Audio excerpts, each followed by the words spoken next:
আপনি কখনো পর্বতের শিখরে উঠেছেন? আপনি দেখতে পাবেন পর্বতের পদতলে প্রচুর সুন্দর ফুল রয়েছে, সবুজ বনানী রয়েছে। যত আপনি ওপরে উঠতে থাকবেন তত ফুল কমতে থাকবে, সবুজ বনানী কমতে থাকবে। আরও কিছুটা ওপরে উঠলে কাঁটা জাতীয় গাছ দেখতে পাবেন, শুকনো গাছ দেখতে পাবেন। আরও যদি ওপরে ওঠেন তাহলে পাষাণ দেখতে পাবেন। আরও ওপরে উঠলে হিমখণ্ড দেখতে পাবেন। এই যে পর্বত, তা মনুষ্য জীবনের সবথেকে উত্তম উদাহরণ। মানুষ যখন সাফল্যের শিখরে পৌঁছতে চান, মহানুভবতার শিখরে পৌঁছতে চান, পথে যত আস্তে আস্তে উপরে উঠতে থাকেন ততই ভৌতিক বস্তু তার থেকে বিচ্ছিন্ন হতে থাকে। যদি তিনি সেই ভৌতিক বস্তুগুলি ত্যাগ না করতে পারেন তাহলে কখনোই সেই স্থানে পৌঁছতে পারবেন না। আর মানুষ যদি উচিত ত্যাগ করতে পারেন, পথে অগ্রসর হতে থাকেন, এগোতে থাকেন, তাহলে একদিন না একদিন তিনি মহানুভবতার, জ্ঞানের, সাফল্যের হিমের স্বাদ অবশ্যই লাভ করবেন। মনে রাখবেন, মানব জীবনের ত্যাগ হলো অত্যন্ত গুরুত্বপূর্ণ অংশ। আসুন আমার সাথে ভালোবেসে বলুন, রাধা রাধা। মানুষের মানসিকতা এমন হয় যে সে যতটা করে আশা করে যে তার থেকে অনেক বেশি তার বদলে সে পাবে। দেখুন, সবকিছুই আপনার ভাবনা চিন্তার উপর নির্ভর করছে। আপনি যদি ফলের বিষয়ে ভেবে কর্ম করতে থাকেন তাহলে সেটা অনুচিত। জীবনের আসল আনন্দ হলো নিজের কর্ম করতে থাকা, ফলের চিন্তা করা উচিত নয়। যদি আপনি এরকম ভাবেন যে আমি এতটা করছি, আমার এতটা পাওয়া উচিত, সেই ভাবনা অনুচিত। যদি আপনি সেবার মানসিকতা নিয়ে কর্ম করতে থাকেন, কর্মচক্রে প্রবাহিত হন, যদি আপনি এমন ভাবনা রাখেন যে আমি এতটা পাচ্ছি তাই এর থেকে অনেক বেশি আমি কর্ম করব, তাহলে নিশ্চিত রূপে আপনি যতটা করছেন তার থেকে অনেক বেশি আপনি পাবেন। আপনার আশার থেকে অনেক বেশি আপনি পাবেন। শুধু জীবনে অনেক বেশি কাজ করতে থাকুন, ফলের চিন্তা করবেন না। আর মনে রাখবেন, এই ভাবনাই সব থেকে বড় বীজ। কর্মের উপর বিশ্বাস রাখুন। জীবনে যা যা আপনি চান সবই সুখময় হবে। আসুন আর আমার সাথে ভালোবেসে বলুন, রাধা রাধা। সম্পর্ক হলো আমাদের জীবনের একটি আধার।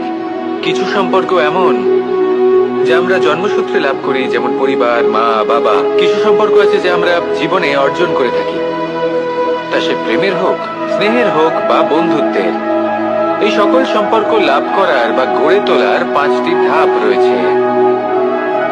প্রথম ধাপ, কোনো ব্যক্তির সাথে আলাপ হওয়া, তার সাথে কথা বলা বা তাকে দেখা। দ্বিতীয় ধাপ, সে ব্যক্তিকে আমাদের ভালো লাগা। তৃতীয় ধাপ, আমাদের এটা চাইতে শুরু করা যে জীবনে এই ব্যক্তি যেন আমাদের বন্ধু হন, আমাদের জীবনে থাকেন, বা আমাদের কাউকে ভালোবেসে ফেলা। আর এটা আমাদের ভাবা বা চাওয়া যে সেই ব্যক্তি যেন আজীবন আমার সাথে থাকেন, আমার জীবনে আমার সাথী হয়ে। চতুর্থ ধাপ, লাভ করা। এবার এই ধাপটি অনেক মানুষের পক্ষেই খুবই সরল হয়, বড়ই সরলভাবে নিজেদের সঙ্গীকে লাভ করে থাকেন। কিছু মানুষের জন্য এই ধাপ অত্যন্ত কঠিন হয়ে থাকে। অনেক প্রতিকূল পরিস্থিতির উপর জয়লাভ করে তারা সঙ্গীকে লাভ করেন, কিন্তু লাভ অবশ্যই করেন। এরপরে আসে পঞ্চম, অন্তিম এবং সব থেকে গুরুত্বপূর্ণ ধাপ। সেটা হলো সেই সম্পর্ক পালন করা। এটা হলো এমন এক বিষয় যা প্রত্যেক মানুষের শেখা উচিত। যদি ব্যক্তি নিজের জীবনে সম্পর্ক রক্ষা করতে শিখে যান, তবে প্রত্যেক সম্পর্ক তার জীবনকে স্বর্গ করে তুলবে। আসুন আর আমার সাথে ভালোবেসে বলুন, রাধা রাধা। যখন মানুষের মৃত্যু হয় তখন কি হয়? অনেক সংখ্যক মানুষ শোক পালন করতে চলে আসেন। যে ব্যক্তি মৃত্যু লাভ করেছেন তার অনেক বস্তু থাকে যেগুলো তার প্রিয়, যেগুলো তিনি ব্যবহার করেছেন। তার শয্যা, তার বস্ত্র, তার আভূষণ সবকিছু তার থেকে বিচ্ছিন্ন করা হয় এবং খালি হাতে তাকে শ্মশানের উদ্দেশ্যে রওনা করা হয়। আমি আপনাকে এই প্রশ্ন করতে চাই, আপনি এই সংসারে কি অর্জন করেছেন? ধন সম্পত্তি, বস্ত্র, আভূষণ, এই সবকিছু যে আপনি অর্জন করেছেন, আপনার মৃত্যুর পরে তা আপনার থেকে দূর হয়ে যাবে। এর উত্তর হলো একটাই, আপনার কর্ম। শুধু সেটাই আছে যা একান্ত আপনার, আর শুধু সেটাই এই সংসার থেকে চলে যাওয়ার পরেও সংসারেই জীবিত থাকবে। যদি আপনি দুষ্কর্ম করেন, তাহলে এই সংসার আপনাকে একটি অনুচিত উদাহরণ হিসেবে মনে রাখবে যে এই ব্যক্তি খুব পাপী ছিল, অনুচিত কর্ম করতেন। যে পথে তিনি চলেছেন সেই পথে কারোর চলা উচিত নয়। সেখানেই যদি আপনি সৎকর্ম করেন, তাহলে সংসার চিরকাল এটাই বলবে যে খুব ভালো মানুষ ছিলেন, সবাইকে ভালোবাসতেন, সবাইকে সাহায্য করতেন, আমার খুব প্রিয় মানুষ ছিলেন। এটাই হলো শ্রেষ্ঠ কর্ম।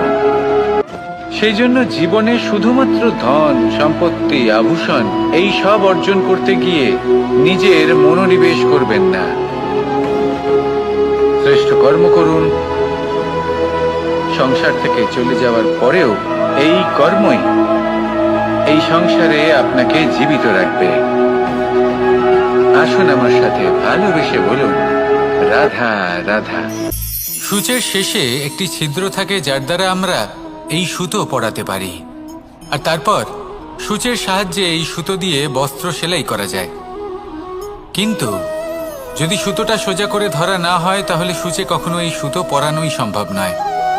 যদি এতে কোনো গিঁট পড়ে, তখন তা কখনোই এই ছিদ্র দ্বারা প্রবেশ করা সম্ভব নয়। ঠিক এইভাবেই যদি আপনি কারোর জীবনে প্রবেশ করতে চান, কারোর অন্তরে প্রবেশ করতে চান, তাহলে আপনাকেও সহজ থাকতে হবে।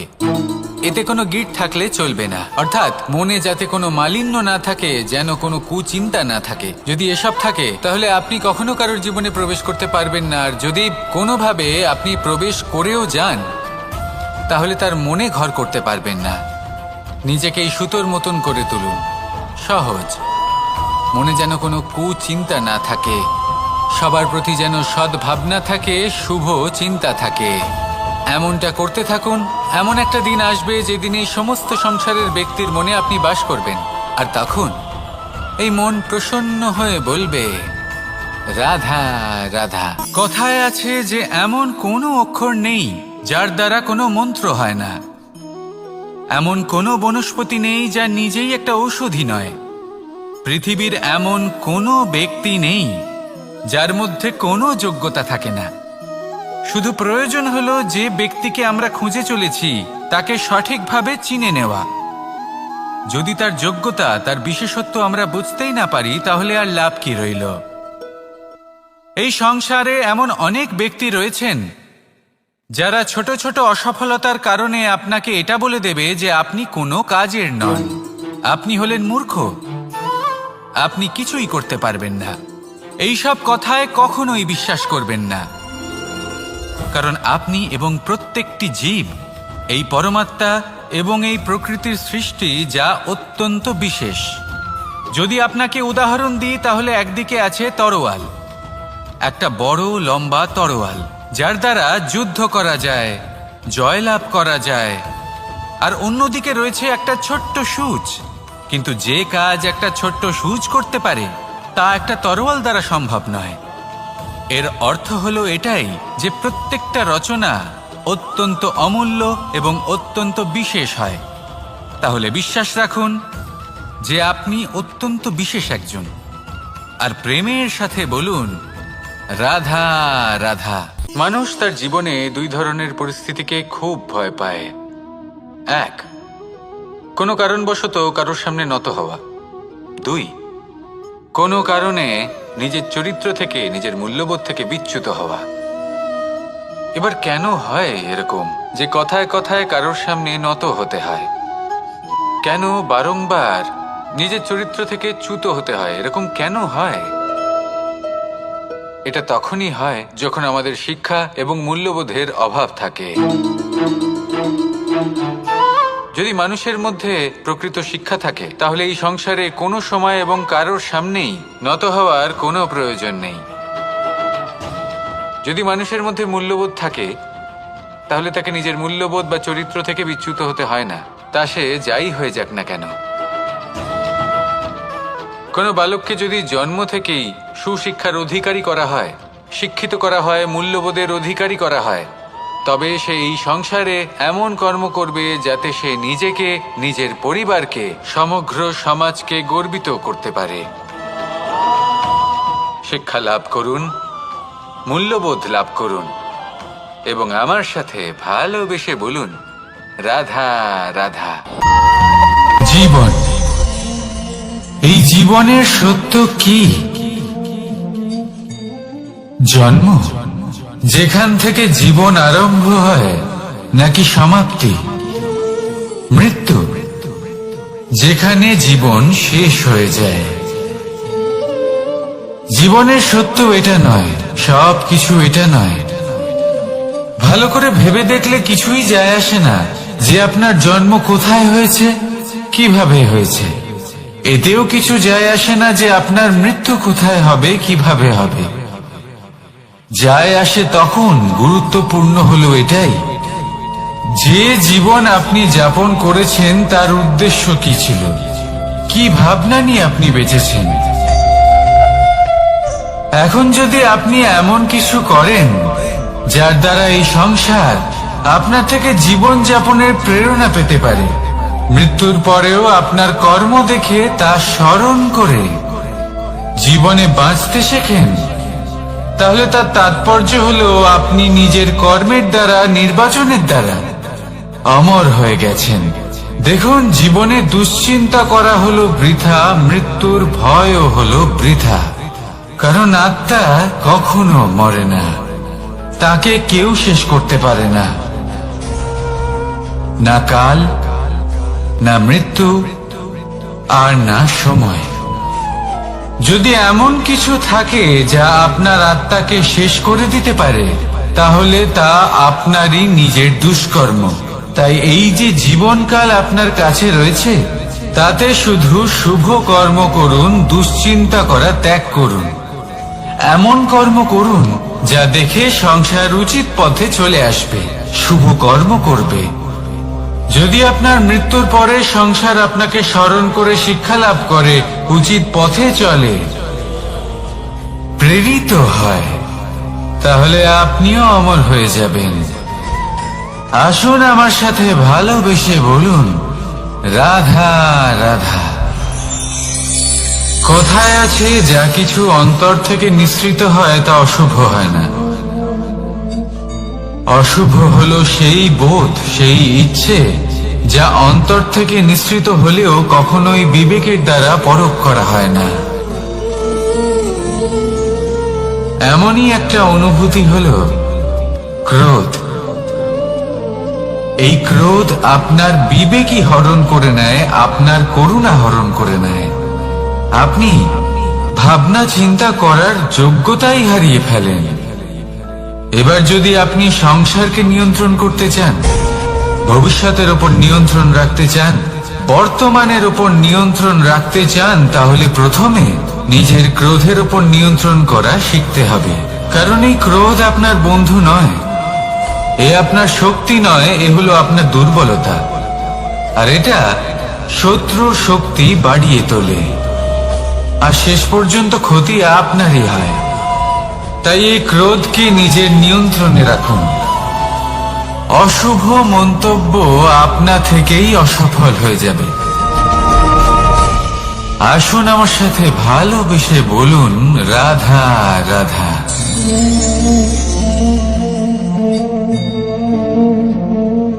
প্রশান্তি জড়িত নিদ্রা মানুষের জীবনের একটা অত্যন্ত গুরুত্বপূর্ণ সুখ এবং প্রয়োজনীয়তাও।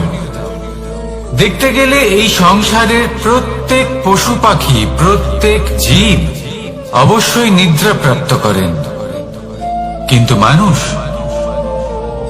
যার মধ্যে বিচার বিবেচনা করার শক্তি অন্যদের থেকে অনেক বেশি, তার কিন্তু ঘুমের কিছু সমস্যা অবশ্যই হয়। কি বলে, তাই তো? এবার এর কারণ কি? চিন্তা। এবার চিন্তা আমাদের সবার জীবনে আছে। আমরা সকলে জানি যে চিন্তা কখনো আমাদের সাহায্য করে না, তাও আমাদের জীবনে আছে। কেন? চিন্তার মাধ্যমে কি কখনো কোনো সমস্যার সমাধান হয়েছে? অর্থের চিন্তা করলে কি অর্থ লাভ হয়? ভবিষ্যতের চিন্তা করলে কি ভবিষ্যৎ ঠিক হয়ে যায়? স্বাস্থ্যের চিন্তা করলে কি স্বাস্থ্য নিজে থেকেই ঠিক হয়? হয় না। তাহলে এই সব কিছু থেকে আমাদের একটা ছোট্ট শিক্ষা অবশ্যই লাভ করা উচিত। আপনিও আপনার কাঁধ থেকে চিন্তার এই বোঝা নামিয়ে ফেলুন। আর এই সব ইচ্ছে একত্রিত হয়ে আমাদের মনে চিন্তা উৎপন্ন করে। তাই এই চিন্তাগুলিকে ত্যাগ করুন। প্রকৃতির প্রেমের উপর বিশ্বাস রাখুন। মনে রাখবেন, যিনি চিন্তা মুক্ত হবেন তিনি চিতা মুক্ত হবেন। সুখের নিদ্রা প্রাপ্ত করুন, আর নিদ্রায় যাবার আগে আমার সাথে ভালোবেসে বলুন, রাধা রাধা। মহাদেব, সেই দেবতা যিনি মহান, যাকে দেবতাদের দেবতা বলা হয়, যিনি হলেন আমার আরাধ্য। কখনো আপনার মনে এই প্রশ্ন এসেছে যে শিবকেই কেন মহাদেব বলা হয়, অন্য কোনো দেবতাকে কেন বলা হয় না? সেই কারণ মহাদেবের মধ্যে, ওনার মধ্যে এমন এক বিশেষ গুণ রয়েছে যা অন্য কারণ নেই। তা হলো নিঃস্বার্থ হয়ে মানুষের সেবা করা। যদি প্রয়োজন পড়ে, যদি সৃষ্টির পথে বিনাশের কালো মেঘ ছেয়ে থাকে, তখন নিজের প্রাণের চিন্তা না করে হলাহল পান করার জন্য প্রস্তুত থাকেন মহাদেব। আর এই অদ্বিতীয় ত্যাগের জন্যই শিবকে মহাদেব বলে ডাকা হয়। এবার যদি কোনো মানুষও নিঃস্বার্থ ভাবনার দ্বারা নিজেকে অর্পণ করে দেয় এই জগতের কল্যাণের জন্য, মানুষের সেবার জন্য, তাহলে তিনিও মহাপুরুষ, মহামানব হতে পারেন। যদি কেউ অভুক্ত থাকেন, তাহলে নিজের থালা থেকে অর্ধেক খাবার তাকে দিয়ে দিন। যদি কেউ অসুস্থ হন, তাহলে তাকে সেবা করার, চিকিৎসা করার চেষ্টা করুন। এই জীবন শুধু নিজের জন্য নয়, অন্যদের প্রতি, সমস্ত সংসারের প্রতি উৎসর্গ করুন। যদি এইসব মানুষ শিখে যান, তাহলে তিনি মহাদেবের পথে অগ্রসর হতে পারেন। যদি মানুষ নিঃস্বার্থ ভাবনার দ্বারা এই সংসারের সেবা করতে শিখে যান, তাহলে তিনি নিশ্চিত রূপে মহামানব অবশ্যই হতে পারবেন। আসুন আমার সাথে ভালোবেসে বলুন, রাধা রাধা। স্বর্ণ, হিরে, মুক্ত, মানিক, এই সব কিছুকে আগে পাথর বলা হতো। তাহলে এমন কি হলো যে এদের রত্ন বলা হয়? আর রত্ন তা বাস্তবে আসলে কি? এটা হলো সেই পাথর যাকে আগে আগুনের তাপ সহ্য করতে হয়েছে, পরখ করা হয়েছে, যাচাই করা হয়েছে, এদের কাটার চেষ্টা করা হয়েছে, কিন্তু তারা কখনোই নষ্ট হয়নি, বরং তারা আরো উদ্ভাসিত হয়েছে, আরো উজ্জ্বল হয়েছে, এই সংসারে আরো প্রকাশ ছড়িয়ে দিয়েছে। সেই জন্য এরা হলো এত অমূল্য, সেই জন্য এরা হলো বহুমূল্য, সেই জন্য এদের রত্ন বলা হয়। এবার মানুষের কাছেও এই নির্বাচনের অধিকার রয়েছে যে আমরা শুধু পাথর হয়ে থাকব নাকি রত্ন হয়ে থাকব। কিভাবে? আমাদের জীবনেও অনেক সমস্যা রয়েছে, বাধা আছে, বিপত্তি আছে। আমরা সেই বাধার তাপে উত্তপ্ত হই, এই সমস্যা আমাদের কাটার চেষ্টা করে। অনেক মানুষ বিভিন্ন পরিস্থিতি আমাদের ভাঙার চেষ্টা করে, কিন্তু আমাদের নষ্ট হলে চলবে না। যেভাবে এই রত্ন সমস্যার সম্মুখীন হয়ে পাথর থেকে রত্ন হয়েছে, সেইভাবেই আমাদেরও আমাদের সমস্যার সম্মুখীন হয়ে রত্ন হয়ে উঠতে হবে। এই সংসারে প্রকাশের স্রোত হয়ে উঠতে হবে। তাহলে এটাই করুন, আর আমার সাথে ভালোবেসে বলুন, রাধা রাধা। সংসারে সব থেকে বড় শক্তি আসলে কি? কেউ বলবেন শারীরিক শক্তি, কেউ বলবেন অস্ত্রের শক্তি, কেউ বলবেন জ্ঞানের শক্তি। ঠিক আছে, কিন্তু যদি আমি বলি সংসারের সব থেকে বড় শক্তি হলো শক্তি কোনো এক তথ্যের, আগে হ্যাঁ, তথ্য। এই তথ্য নিজেই কিন্তু খুব শক্তিশালী, অত্যন্ত শক্তিশালী অস্ত্র হলো এই তথ্য।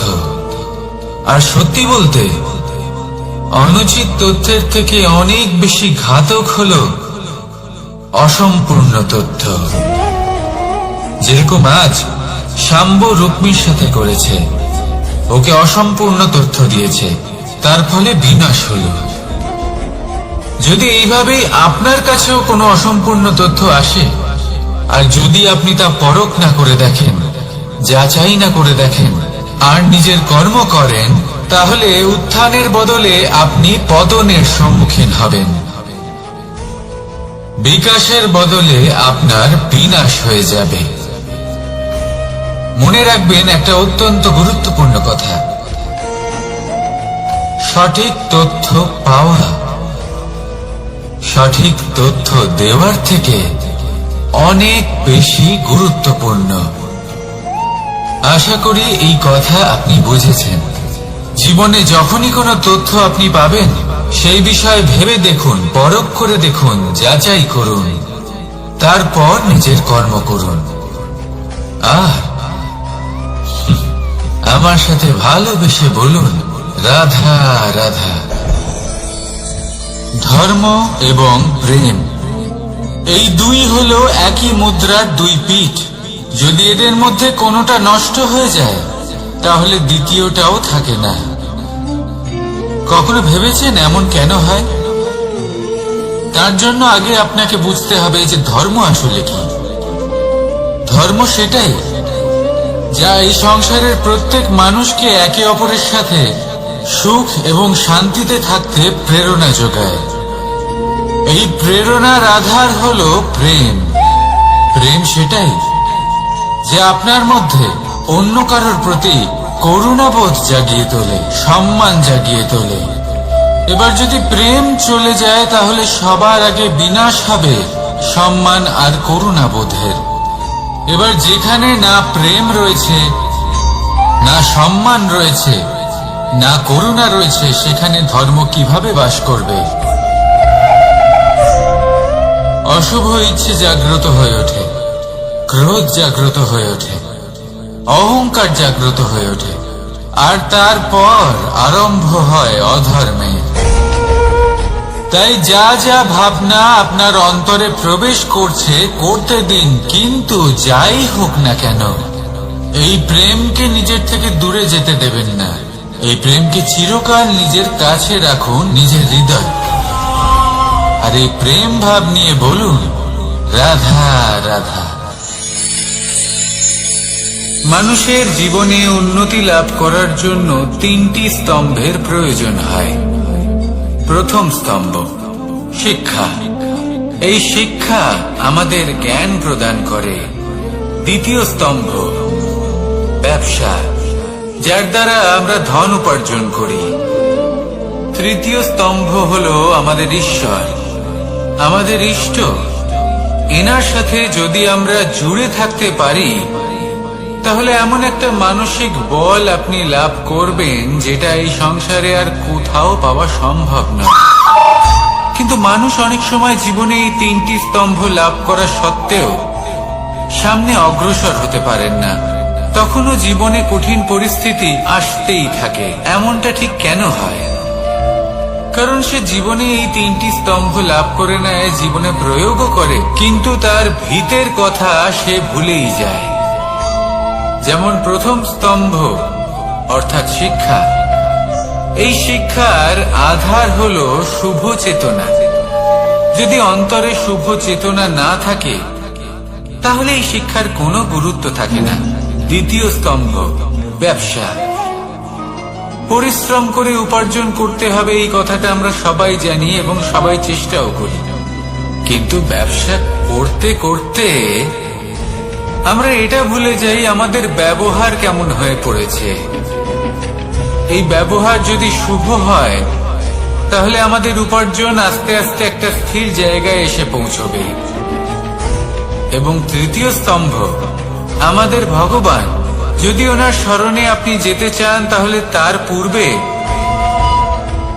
নিজের মা বাবাকে সেবা করুন, তাদের যত্ন করুন, তাদেরকে ভালোবাসুন, কারণ ওনারাই হলেন এই সংসারে আপনার সব থেকে বড় ইষ্ট।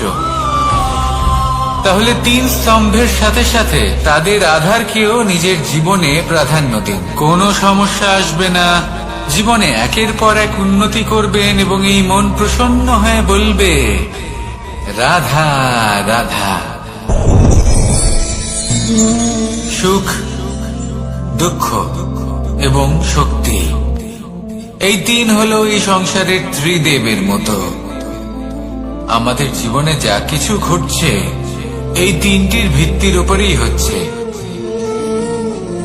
আসলে এই সংসারের একটা নিয়ম আছে, যখনই আপনি কিছু লাভ করেন এই সংসার আপনার পরীক্ষা নেয়। এটা জানার জন্য আপনার পরীক্ষা নেয় যে আপনি যা কিছুই লাভ করেছেন আপনি কি আদৌ সেটার যোগ্য কিনা। ঠিক সেইভাবেই এই সুখ, দুঃখ এবং শক্তি আপনার পরীক্ষা নিয়ে থাকে। যখন সুখ আসে তখন সে আপনার পরীক্ষা নেয় যে আপনার মধ্যে অহংবোধ জাগ্রত হয়নি তো। যদি অহংবোধ চলে আসে তাহলে সুখ সেখানেই সঙ্গ ত্যাগ করে। দুঃখ আপনার ধৈর্যের পরীক্ষা নিতে থাকে, আর যদি আপনার মধ্যে ধৈর্য না থাকে তাহলে এটা আপনাকে আরো বেশি দুঃখের গভীর অন্ধকারে ঠেলে দেবে। সেখানে শক্তি পরীক্ষা নেয় আপনার বিনম্রতার। যদি আপনি বিনম্র না হন তাহলে হয় এই শক্তি আপনার সঙ্গ ত্যাগ করবে, নয় এই শক্তি বিনম্রতার অভাবে আপনার পতনের কারণ হতে পারে। এই সংসারে যে কোনো ব্যক্তি যিনি এই পরীক্ষায় উত্তীর্ণ হয়ে থাকেন এই জীবনে তিনি সাফল্য লাভ করেন। আসুন আমার সাথে ভালোবেসে বলুন রাধা রাধা। ভয়ের সাথে আমরা সবাই পরিচিত, কষ্ট আমরা সবাই পেয়েছি। কখনো কখনো আমরা অসুস্থ হয়ে পড়ি, আর এমন সময় হলে মাতার মমতা, কখনো বাবার স্নেহ, কখনো বন্ধুদের পাশে থাকার অনুভূতি আমাদের রোগ নিরাময়ে সাহায্য করে। কখনো যদি আমরা নিরাশ হয়ে পড়ি, তখন যদি আমাদের কোনো আপনজন আমাদের দুটো ভালো কথা বলে তখন আমাদের মনোবল বেড়ে যায়। ঠিক তেমন সংসারের এই রঙ্গমঞ্চে যদি আপনি পীড়িত অনুভব করেন, কিছু শুভ কথা আলোচনা করুন, কিছু স্তুতি গান করুন, কিছু মুহূর্তের জন্য হলেও নিজের ইষ্টদেবের কথা স্মরণ করুন আর প্রার্থনা করুন। সাহস বাড়বে, শক্তিও বৃদ্ধি পাবে এবং সামনে এগিয়ে চলার পথও দেখতে পাবেন। তখন এই মন প্রসন্ন হয়ে বলবে রাধা রাধা। এই সংসারে কখনো কোনো ব্যক্তিকে তার বাইরের পোশাক দেখে বিচার করার চেষ্টা করবেন না, এটা খুব বড় ভুল করবেন। যেমন আমরা জীবনে অনেক সময় এমন করি, ধরুন কোথাও একটা গাছ দেখলাম, খুব বিশাল আকারের একটা গাছ যেটা মাটির থেকে অনেক উঁচুতে পৌঁছে গেছে, যার বিশাল শাখা আছে। সেগুলো দেখে আমরা ভাবি যে এই গাছে হয়তো কত সুস্বাদু ফল আছে, আমরা সেই গাছের পরিচর্যা করতে থাকি। আবার অন্যদিকে হলো একটি তৃণ যেটা মাটি থেকে কিছুটা উঁচুতে পৌঁছেছে, কিন্তু সেই তৃণর নিচে, মাটির নিচে অত্যন্ত সুস্বাদু ফল বা সবজি জন্ম নেয়, যা আমাদের স্বাস্থ্যের পক্ষে অত্যন্ত উপকারী। সেই জন্য কখনো আবরণ দেখে কাউকে বিচার করতে চেষ্টা করবেন না। তার বদলে এটা বোঝার চেষ্টা করুন যে আপনার সামনে যে ব্যক্তি আছে বা বস্তু আছে তার বিশেষত্ব কি? যদি এই বিশেষত্ব বোঝার ক্ষমতা আপনি অর্জন করেন, যদি এই শিল্প আপনি নিজের ভেতরে জাগ্রত করেন, তাহলে এই সংসারে বিশেষত্ব কি সেটা আপনি জানতে পারবেন। আর এই সমস্ত খেলা দৃষ্টি থেকে নয়, দৃষ্টিভঙ্গি থেকে জন্ম নেয়। দৃষ্টিভঙ্গি সবসময় শুভ রাখুন আর আমার সাথে ভালোবেসে বলুন, রাধা রাধা। যখন আমরা কোনো বনে প্রবেশ করি, তখন এই সবুজ ঘাস দেখে, এই কোমল ঘাস দেখে আমাদের মন প্রফুল্ল হয়ে ওঠে। ভিন্ন ভিন্ন প্রজাতির ফুল, ভিন্ন ভিন্ন রঙের ফুল দেখে এই মন আনন্দে ভরে ওঠে। এখানে শিশুরা আনন্দ লাভ করে, বড়রা ভোজন গ্রহণ করেন, কথাবার্তা বলেন, হাঁটাহাঁটি করে বেড়ান। এবার ভেবে দেখুন, যখন এই উপবনের নির্মাণ হয়েছিল সেই সময় যদি এই মাটিকে সঠিকভাবে খনন না করা হতো, যদি তাতে সঠিকভাবে বীজ রোপণ না করা হতো, যদি কোনো সংঘর্ষ না হতো, পরিশ্রম না করা হতো, যদি চলতে চলতে পায়ে কাঁটা না বিঁধে যেত, তাহলে এই সুন্দর বন দেখে আমরা কি এই আনন্দ লাভ করতে পারতাম? কখনোই নয়। ধরুন কোনো নদীর তটে সুন্দর একটি বন আছে, সেই বনের আনন্দ লাভ করতে গেলে আপনাকে সেই নদী পার করতেই হবে। যদি সুখের নদীর কাছে পৌঁছতে চান, তাহলে তটে যে কাঁটা রয়েছে সেগুলোর সাথে সংঘর্ষ করতেই হবে। এই সংসারে যদি আপনি সুখ লাভ করতে চান, তাহলে সুখ লাভের এই যাত্রা শুরু করতে হবে সংঘর্ষ দ্বারা। তাহলে সংঘর্ষকে স্বাগত জানান, এর পেছনেই সুখ রয়েছে যা আপনার জন্য অপেক্ষা করছে। এবার হাসুন আর আমার সাথে ভালোবেসে বলুন, রাধা রাধা।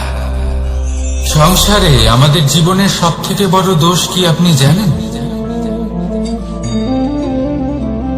কেউ বলবেন লোভ, কেউ বলবেন লালসা, কেউ বলবেন অসত্য।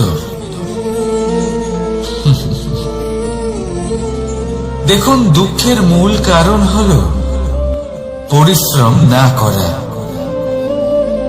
কিছু মানুষ ভাবেন যে আমি জীবনে কোনো পরিশ্রম করব না, অথচ আমি সবকিছু প্রাপ্ত করতে চাই। আর এমন এক কারণের জন্যই দূতের মতো খেলা আমাদের জীবনে প্রবেশ করার সুযোগ পায়। দূত, এই দূত আসলে কি?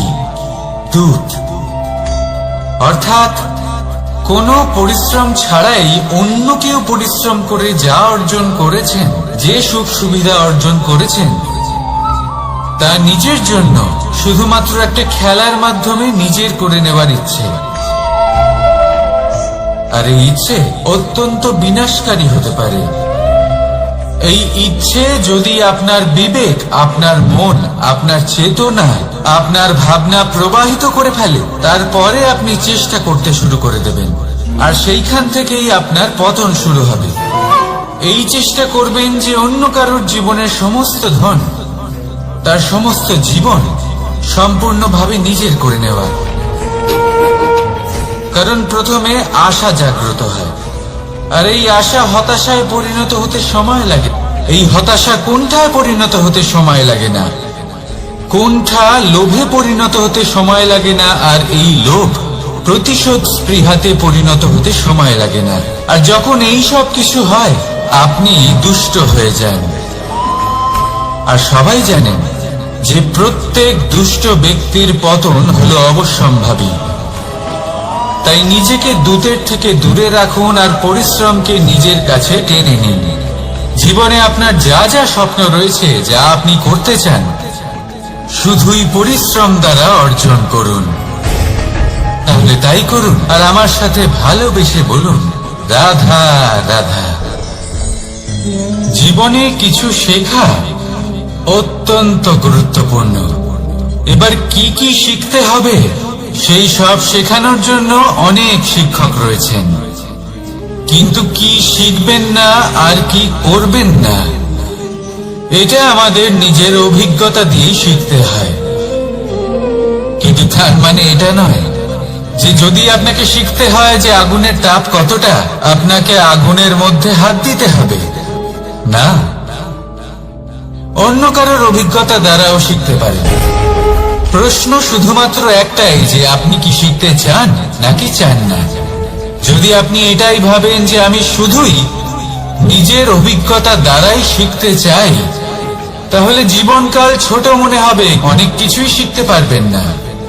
তাই নিজের সাথে সাথে বড়দের অভিজ্ঞতার দ্বারাও শেখা শুরু করে দিন।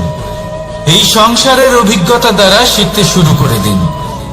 আর এটা নিশ্চিত রূপে শেখা আবশ্যক যে কখন কি করবেন না, কোথায় থামতে হবে আর কোথায় থামবেন না। তাহলে আসুন আর আমার সাথে ভালোবেসে বলুন, রাধা রাধা। ভোজন। এবার ভোজন সংগ্রহ করার জন্য মানুষ কি না করেন, সব সময় চেষ্টা করতে থাকেন। ফসল উৎপাদনের জন্য অনেক পরিশ্রম করতে থাকেন, কিন্তু অনেক সময় অনেক পরিশ্রম করার পরেও ফসল ভালো উৎপাদন হয় না। এর কারণ কি? কারণ হলো এটাই যে আপনি পরিশ্রম হয়তো অনেক করেছেন, কিন্তু আপনার নজর তো সেই বীজের দিকে ছিলই না যে আপনি রোপণ করেছেন। সেই জন্য সব সময় কোনো বীজ রোপণ করার আগে তাকে পরখ করে দেখুন, তা অত্যন্ত আবশ্যক। আর সেইভাবেই যখনই কোনো কর্মের প্রশ্ন আসে, তাহলে সেখানে শুধুমাত্র পরিশ্রম যথেষ্ট নয়। সেই কাজের প্রতি আপনার কর্তব্য কি, আপনার উদ্দেশ্য কি, সেটা জানা হলো অত্যন্ত গুরুত্বপূর্ণ। তাই কর্ম করুন, কিন্তু সেই কর্মের প্রতি আপনার যা উদ্দেশ্য তার মাহাত্ম্য বুঝতে চেষ্টা করুন। তাহলে আসুন আমার সাথে ভালোবেসে বলুন, রাধা রাধা। আপনার চিন্তা করে এমন ভাবে দান করবেন যাতে সামনের ব্যক্তি স্বাধীন হতে পারে, পরাধীন নয়। আসুন আমার সাথে ভালোবেসে বলুন, রাধা রাধা। করতে শিখুন। পাণ্ডব। পাণ্ডবরা বন থেকে এসেছিলেন। ওনাদের কাছে না কোনো ধন ছিল, না কোনো সম্পদ, না বিদ্যা। নিজের পরিশ্রমের দ্বারা ওনারা বিদ্যা অর্জন করেছিলেন, আর তার দ্বারাই সম্পদ অর্জন করলেন আর ধন অর্জন করলেন। এই পাণ্ডব ছিলেন অত্যন্ত কুশল এবং শক্তিশালী। যুধিষ্ঠির নিজের পরিশ্রম দ্বারা এমন জ্ঞান অর্জন করেছিলেন যে এই সংসার ওনাকে ধর্মরাজ যুধিষ্ঠির অভিহিত করেছিল। দেখতে গেলে পাণ্ডবদের কাছে সবকিছুই ছিল, কিন্তু যখন বিষয় এলো আরো ধন লাভ করার, তখন যুধিষ্ঠির, যিনি পাণ্ডবদের মধ্যে জ্যেষ্ঠ, তিনি সকল পাণ্ডবদের সাথে দ্রুত ক্রীড়ায় অংশগ্রহণ করে ফেললেন। এর ফলে না শুধু ধনলক্ষ্মী, ধর্মলক্ষ্মী, বিবেক লক্ষ্মী কেউ হারালেন, আর শুধু তাই নয়, নিজের গৃহলক্ষ্মী দ্রৌপদীকেও হারিয়ে ফেললেন। এর কারণ কি? ভুলে গেলেন খুব সহজ একটা কথা, এই সংসারে সম্মান এবং সাফল্য দুটোই পরিশ্রমের দ্বারা লাভ করতে হয়। কিন্তু দ্রুত ক্রীড়ার এই খেলা আমাদের ভাগ্যের উপর নির্ভরশীল। এই সংসারে দুটি পথ রয়েছে। একটা পথ যেখানে কর্ম এবং পরিশ্রমের দ্বারা আপনি নিজের পথ নিজেই রচনা করতে পারবেন, আর দ্বিতীয় পথ হলো যেখানে এই ভাগ্য এক মুহূর্তে আপনাকে শিখরেও পৌঁছে দিতে পারে, আবার ধূলিসাৎ করে দিতে পারে। আপনি কোন পথ বাছবেন সেই চয়ন আপনারই। আসুন আর আমার সাথে ভালোবেসে বলুন, রাধা রাধা। কোন এক সময়ের ঘটনা এটা। মা এবং বাবা হাটে গিয়েছিলেন। তখন আমি আর দাদা গিয়েছিলাম গরু চড়াতে। আমরা বাড়ি ফিরে এলাম, আর মা সেই সময় একটা কাজ করতেন। যখনই হাটে যেতেন দরজা তালা বন্ধ করে যেতেন। উনি খুব ভালো করে জানতেন যে যদি ওনার এই মাখন চোর সঠিক সময় পৌঁছে যায়, তাহলে এক ফোঁটাও মাখন আর অবশিষ্ট থাকবে না। এবার ঘটনা কিছুটা এরকম হলো যে মা আর বাবা মাঝে মাঝে হাটে যেতেন, তাই মাঝে মাঝে এই দরজা তালা বন্ধ করতে হতো। যখন মা আর বাবা ফিরে এলেন তখন বাবা ভুলে গিয়েছিলেন যে এই চাবির গোছা থেকে ঠিক কোন চাবিটা দরজার তালা খোলার জন্য উপযোগী। উনি চেষ্টা করতে শুরু করে দিলেন। একটার পর একটা চাবি দিয়ে উনি চেষ্টা করতে থাকলেন, কিন্তু সেই দরজার তালা তো খুলতেই চাইছিল না। ওনার মাথা থেকে ঘাম পড়তে শুরু করলো। তখন মা বললেন যে তালা ভেঙে দেওয়া যাক। মা চলে গেলেন আর বাবা বললেন, না না দাঁড়াও, আর কিছু চাবি বাকি আছে, এটা হয়তো খুলতে পারবো। মা হাতুড়ি নিয়ে চলে এলেন সেই তালা ভাঙার জন্য, আর তখনই বাবা শেষ চাবিটা প্রয়োগ করলেন আর দরজার তালা খুলে গেল। যদি উনি চেষ্টা না করতেন তাহলে এই তালাটাও ভেঙে যেত আর চাবিটাও নষ্ট হয়ে যেত, ঠিক কিনা? এবার এই ঘটনাটা আমি দেখেছিলাম আর আমার মনে হলো যে কখনো কখনো এই চাবির গোছার মধ্যে থেকে শেষ চাবিটাও কিন্তু জীবনের দরজা খুলে দিতে পারে। সেজন্য আপনি যদি জীবনে সাফল্য লাভ করতে চেষ্টা করেন, নিজের লক্ষ্যে পৌঁছতে চান, তাহলে হার মানবেন না। হয়তো দেখবেন আপনার পরবর্তী প্রচেষ্টা বা এই অন্তিম প্রচেষ্টা আপনাকে সাফল্যের পথে নিয়ে গেল। তাই নিরন্তর প্রচেষ্টা করতে থাকুন, জীবনে সাফল্য লাভ করুন।